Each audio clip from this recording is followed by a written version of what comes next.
প্রিয় দশম শ্রেণীর শিক্ষার্থী বন্ধুরা, তোমরা যারা 2025 সালে মাধ্যমিক ফাইনাল পরীক্ষা দেবে, তোমাদের জন্য আজকে জীবন বিজ্ঞানের চিত্র থেকে মাত্র একটি প্রশ্ন বলবো। সেই একটি প্রশ্ন তোমরা যদি অভ্যাস করো, তোমরা দেখবে এখান থেকে টেস্ট এবং ফাইনাল দুটো পরীক্ষাতেই 100% হুবহু কমন পেয়ে যাবে।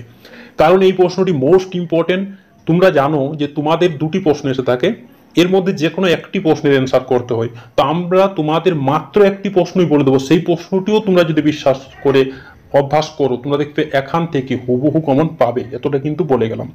দেখো, প্রথম প্রশ্নটি, একটি সরল প্রতিবর্ত চাপে চিত্র অঙ্কন করে স্নায়ুকেন্দ্র, গ্রাহক অঙ্গ, কারক অঙ্গ, সংবেদী নিউরন, চেষ্টীয় নিউরন, শ্বেতবস্তু, ধূসর বস্তু চিহ্নিত করো। এই প্রশ্নটি কিন্তু 100% একটি কমনযোগ্য প্রশ্ন। প্রত্যেককেই বলছি, তোমরা এই প্রশ্নটি কিন্তু খুব সুন্দরভাবে অভ্যাস করে রাখবে। তোমরা দেখবে এখান থেকে এই প্রশ্নটি হুবহু কমন পেয়ে যাবে, এতটা কিন্তু বলে গেলাম। তারপরে দেখো পরের প্রশ্নটি, এই প্রশ্নটি তোমরা অভ্যাস করতেও পারো, আবার নাও করতে পারো। তোমাদের যদি মনে হয় যে এই প্রশ্নটি তোমরা অভ্যাস করবে, তাইলে কিন্তু করতে পারো। তো দেখে নাও, মানুষের অক্ষিগুলোকে লম্বচ্ছেদে একটি পরিষ্কার চিত্র অঙ্কন করো এবং নিম্নলিখিত অংশগুলি চিহ্নিত করে দেখো। Cornea, lens, vitreous, humour, retina. এই প্রশ্নটি কিন্তু ততটা গুরুত্বপূর্ণ নয়, তাও তো যদি তোমাদের মনে হয় যে প্রশ্নটি তোমরা অভ্যাস করবে, তাহলে তোমরা এটি কিন্তু করতে পারো।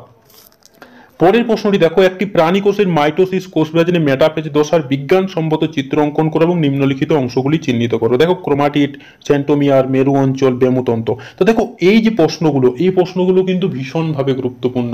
তবে আমরা তোমাদের জন্য যে মাত্র একটি প্রশ্ন রেখেছি, সেই একটি প্রশ্নই যদি তোমরা অভ্যাস করো, তোমরা দেখবে সেখান থেকেই সেই একটি প্রশ্নই টেস্ট এবং ফাইনাল দুটো পরীক্ষাতেই 100% হুবহু কমন পেয়ে যাবে। পরে আরেকটি দেখো 100% কমনযোগ্য প্রশ্ন রয়েছে, ইউক্রেটিক ক্রোমোজোমের বিজ্ঞানসম্মত চিত্র অঙ্কন করো এবং নিম্নলিখিত অংশগুলি চিহ্নিত করো। দেখো, telomere, nucleus, organiser, centromere, satellite.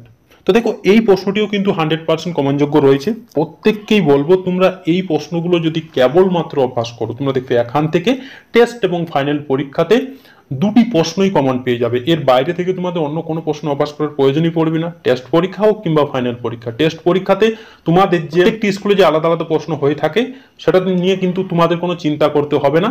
তোমরা এখান থেকেই প্রত্যেকটি স্কুলকে আমরা কিন্তু মেমোরাইজ করেই প্রশ্নগুলো রেখেছি। তোমরা দেখবে এখান থেকেই প্রত্যেকটি স্কুলেই কমন পেয়ে যাবে টেস্ট পরীক্ষাতে।